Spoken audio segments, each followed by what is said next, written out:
Hello friends, welcome to study classes. आज का हमारा टॉपिक है पाइथागोरस प्रमेय। पाइथागोरस प्रमेय क्या होता है? तो पाइथागोरस प्रमेय जो होता है, जो इसे हम कह सकते हैं या हम लोग जानते भी हैं कि पाइथागोरस प्रमेय ट्रिग्नोमेट्री का बेस होता है। यानी बिना पाइथागोरस प्रमेय का हम ट्रिग्नोमेट्री को सॉल्व नहीं कर सकते हैं। तो सबसे पहले हम पाइथागोरस प्रमेय को आज पढ़ेंगे। तो पाइथागोरस प्रमेय क्या होता है? पाइथागोरस प्रमेय होता है किसी समकोण त्रिभुज में, यानी समकोण त्रिभुज का किसे कहते हैं, सबसे पहले इसको हम डिस्कस कर लेते हैं। तो समकोण त्रिभुज वह होता है जिसका एक कोण जो होता है 90 डिग्री होता है। तो यहाँ पर देखिए कोण ए, बी एंड सी, जो कोण बी है वह 90 डिग्री होता है। समकोण त्रिभुज का परिभाषा ये होता है कि ऐसा त्रिभुज जिसका एक कोण 90 डिग्री हो और अन्य जो दो कोणें होती हैं उन दोनों कोणों का योगफल जो होता है वो 90 डिग्री होता है। और हम जानते हैं कि किसी भी त्रिभुज में, यानी त्रिभुज में सभी कोणों का योगफल जो होता है वह 180 अंश होता है। यानी कोण ए प्लस कोण बी प्लस कोण सी इक्वल टू कितना होता है? 180, यानी 180 डिग्री होता है। तो पाइथागोरस प्रमेय ये हो गया कि इसका जो कोण बी है एक 90 डिग्री हो गया, तो दो जो कोणें बची हैं यानी कोण ए और प्लस कोण सी, इस दोनों कोणों का योगफल जो होगा वो 90 डिग्री होगा और कोण बी जो है वो 90 डिग्री अकेली ही है। तो फ्रेंड्स, हम पाइथागोरस प्रमेय को ही आज का हमारा टॉपिक है, इसी को हम पढ़ेंगे। और पाइथागोरस प्रमेय का फार्मूला होता है किसी समकोण त्रिभुज में कर्ण भुजा का वर्ग अन्य दोनों भुजाओं के वर्गों के योगफल के बराबर होता है। यानी कहने का मतलब हुआ यह एक समकोण त्रिभुज है, तो इसका जो कर्ण, अब पहले हम बात करते हैं कर्ण कौन होता है, लंब कौन होता है, आधार कौन होता है एक समकोण त्रिभुज में। तो मान लीजिए यदि हमारा कोण सी जो है वह थीटा हो गया, तो हम जानते हैं कि थीटा के सामने वाली जो भुजा होती है वह क्या होता है? लंब होता है। और जो लंब, जिस भुजा पर लंब होता है वही क्या होता है? आधार होता है, आधार। और अन्य जो तीसरी भुजा बच जाती है उसे क्या कहते हैं? कर्ण कहते हैं। तब यहां पर हम देख गए, यानी जो ए बी है वह लंब हो गया, बीसी जो है आधार हो गया और एसी भुजा जो है वह कर्ण हो गया। यानी किसी समकोण त्रिभुज में, यानी ए बी सी एक समकोण त्रिभुज है, किसी समकोण त्रिभुज में कर्ण भुजा का वर्ग यानी एसी, एसी जो है यानी कर्ण भुजा, एसी का वर्ग अन्य दोनों भुजाओं यानी ए बी और बीसी, अन्य दोनों भुजाओं के वर्गों के योगफल के बराबर होता है। यानी बराबर अन्य दोनों भुजाओं यानी ए बी, अन्य दोनों भुजाओं के वर्गों यानी ए बी का स्क्वायर प्लस बीसी का स्क्वायर। क्या हो गया? किसी समकोण त्रिभुज में कर्ण भुजा का वर्ग यानी एसी का वर्ग अन्य दोनों भुजाओं यानी ए बी और बीसी के वर्गों, यानी वर्ग इसको करेंगे अलग अलग वर्ग, यानी ए बी का स्क्वायर प्लस बीसी का स्क्वायर के योगफल के बराबर होता है। तो यही हमारा होता है पाइथागोरस प्रमेय। कोण ए के सामने की भुजा को मान ले स्मॉल ए, कोण बी के सामने की भुजा को मान ले स्मॉल बी और कोण सी के सामने की भुजा को मान ले स्मॉल सी। तो ये हमारा हो जाएगा एसी, एसी का क्या है? यानी बी स्क्वायर इक्वल टू क्या है? ए बी भुजा की लंबाई क्या है? C, C square plus BC भुजा की लंबाई क्या है? A square. यही होता है पाइथागोरस प्रमेय। पाइथागोरस प्रमेय का mathematical equation, sorry, B square equal to C square plus A square, यानी कर्ण का वर्ग इक्वल टू अन्य दोनों भुजाओं के वर्गों का योगफल। तो फ्रेंड्स, पाइथागोरस प्रमेय हमारा होता है, तो इतना कैसे आता है इसको हम आज प्रूफ करेंगे। तो आइए हम चलते हैं इसको प्रूफ करने। सबसे पहले फ्रेंड्स, यदि मान लीजिए हमारा यह एक समकोण त्रिभुज है, तो सबसे पहले हम यहाँ पर एक समकोण त्रिभुज बना लेते हैं। ये हमारा हो गया एक समकोण त्रिभुज, ठीक है फ्रेंड्स। इसके ऊपर एक और हम समकोण त्रिभुज बना लेते हैं। ये हो गया एक हमारा समकोण त्रिभुज। अगला हम यहाँ पर बना लेते हैं एक समकोण त्रिभुज, ए भी हो गया हमारा ये, सॉरी इतना बड़ा नहीं होगा, ये हो गया हमारा एक, यहां से एक समकोण त्रिभुज इतना हो गया, फिर से एक समकोण त्रिभुज यहां पर हो गया।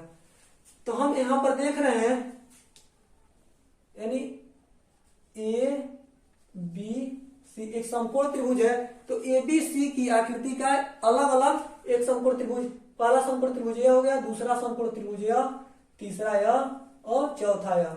और समकोण त्रिभुज ए बी सी का लंबाई कितना कितना दिया है, इस भुजा की लंबाई दिया ए, इस भुजा की लंबाई दिया है सी और इस भुजा का लंबाई दिया है बी। अब इसी समकोण त्रिभुज को यहाँ पर इस तरह है, इसी को हम बना दिए हैं इस तरह से यहाँ पर, ठीक है फ्रेंड्स। तो यहाँ पर क्या हो गया, यहाँ पर इस भुजा की लंबाई हो गया ए, यहाँ पर हो गया सी, यहाँ पर हो गया ए, फिर से इस भुजा की लंबाई हो गया सी, फिर से इस भुजा की लंबाई ए, यहाँ तक केवल बात कर रहे हैं, यहाँ तक, ठीक है फ्रेंड्स। और यहाँ पर हो गया सी। इस बड़ा जो स्क्वायर हमारा बना हुआ है, ये जो बड़ा वाला स्क्वायर है इतना जो है, इसको हम मान लेते हैं P Q R and S. और एक इसके बीच में एक छोटा भी स्क्वायर बन रहा है, इसको हम मान लेते हैं कैपिटल ए। अब इस छोटे वाले को मिटा दीजिए, capital B, capital C and capital D. अब हम चलते हैं अपने लक्ष्य की तरफ। हमारा लक्ष्य क्या है, यानी B square equal to C square plus A square prove करना, यानी पाइथागोरस प्रमेय इतना होता कैसे है, इसको प्रूव करके दिखाइए। तो इसको हम प्रूव करेंगे यहां से। सबसे पहले यहाँ पर देखिए, जो वर्ग होता है, हम लोग जानते हैं कि वर्ग का क्षेत्रफल क्या होता है, वर्ग का जो क्षेत्रफल होता है वो होता है भुजा का वर्ग, भुजा का वर्ग होता है, वर्ग का क्षेत्रफल ये होता है, यानी भुजा का स्क्वायर।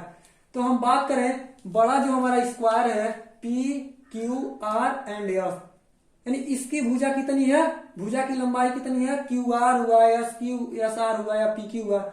वर्ग होता है तो वर्ग की चारों भुजाएं जो होती हैं एक समान होती है। इसका जो भुजा है वो है, बड़े वर्ग का जो भुजा है वो है ए प्लस सी। हम यहां लिख सकते हैं बड़े वर्ग की भुजा, इसकी जो है बड़े भुजा का वर्ग है ए, भुजा है बड़े वर्ग की भुजा है ए प्लस सी, और छोटा जो स्क्वायर है उसका भुजा कितना है बी, यानी यही जो कर्ण हुआ यही छोटे स्क्वायर की भुजा की लंबाई हो जाएगी। ए भी बी हो जाएगा, ए बी हो जाएगा और ए भी बी हो जाएगा। तो छोटे वर्ग की भुजा, भुजा की लंबाई कितनी हो जाएगी, स्मॉल बी हो जाएगा। अब हम बात कर लें बड़े भुजा, यानी बड़े वर्ग का क्षेत्रफल क्या हो जाएगा, बड़े वर्ग का क्षेत्रफल, बड़े वर्ग का क्षेत्रफल हो जाएगा भुजा का वर्ग, यानी ए प्लस सी का स्क्वायर। इसको हम लिख सकते हैं ए square plus C square plus 2ac। और छोटे वर्ग का जो भुजा हो जाएगा, छोटे वर्ग का क्षेत्रफल कितना हो जाएगा, छोटे वर्ग का क्षेत्रफल वो हो जाएगा बी स्क्वायर, ठीक है फ्रेंड्स। अब हम जानते हैं जो समकोण त्रिभुज है इसका हम क्षेत्रफल निकालेंगे। तो समकोण त्रिभुज का क्षेत्रफल, समकोण त्रिभुज का क्षेत्रफल होता है 1/2 गुणे आधार गुणे ऊंचाई। समकोण त्रिभुज का क्षेत्रफल होता है 1/2 गुणे आधार गुणे ऊंचाई। तो 1/2 गुणे आधार कितना है ए, गुणे ऊंचाई कितना है सी। इसको हम लिख सकते हैं AC/2। तो हमारे पास कितने समकोण त्रिभुज हैं, 1 2 3 एंड 4। तो समकोण त्रिभुज, टोटल समकोण त्रिभुज का क्षेत्रफल कितना हो जाएगा 4 गुणे AC/2। ये हमारा था एक समकोण त्रिभुज का क्षेत्रफल था, यानी इसका इतना का केवल एरिया निकाले थे हम। तो हमको इसका भी निकालना है, इसका भी निकालना है और इसका भी। तो 4 हो जाएगा, यानी 2 से हम काट देंगे 4 को तो 2 बार में कट जाएगा 2AC। हमारा मतलब इतना इतना इतना और इतना का क्षेत्रफल आ गया। तो हम देखते हैं यदि हमको इसका क्षेत्रफल, इसका क्षेत्रफल, इसका क्षेत्रफल और इसका क्षेत्रफल निकालना, तो हम क्या करेंगे, बड़ा जो स्क्वायर है, यानी जो बड़ा वाला स्क्वायर है इतना, इसमें से हम इस वाले स्क्वायर को घटा देंगे। तो क्या हो जाएगा, समकोण त्रिभुज का क्षेत्रफल कितना आया है 2AC आया है। 2AC इक्वल टू क्या हो जाएगा, बड़े वर्ग का क्षेत्रफल, यानी इतना हो जाएगा, बड़े वर्ग का क्षेत्रफल माइनस छोटे वर्ग का क्षेत्रफल, छोटे वर्ग का क्षेत्रफल। ठीक है फ्रेंड्स, तो यहां पर देखिए बड़े वर्ग का जो क्षेत्रफल है वो कितना है, A square plus C square plus 2ac, और माइनस छोटे वर्ग का जो क्षेत्रफल है वो है बी स्क्वायर। अब यहां पर हम देखते हैं, यदि हम 2ac को इधर ले जाए तो क्या हो जाएगा, 2ac माइनस माइनस प्लस है तो उधर पक्षांतर करेंगे तो माइनस 2ac हो जाएगा।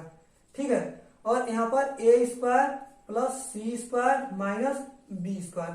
अब माइनस 2ac और प्लस 2ac मिलके क्या हो जाएंगे, 0 हो जाएंगे, यानी A square plus C square minus B square equal to 0। अब इसको हम लिख सकते हैं, यहां पर आ जाइए, यहां पर हम लिख सकते हैं बी स्क्वायर, इसको पक्षांतर करेंगे तो माइनस उधर हो जाएगा तो क्या हो जाएगा, प्लस हो जाएगा, B square equal to A square plus C square. और यही क्या है हमारा पाइथागोरस, यही हमारा पाइथागोरस प्रमेय है, पाइथागोरस प्रमेय,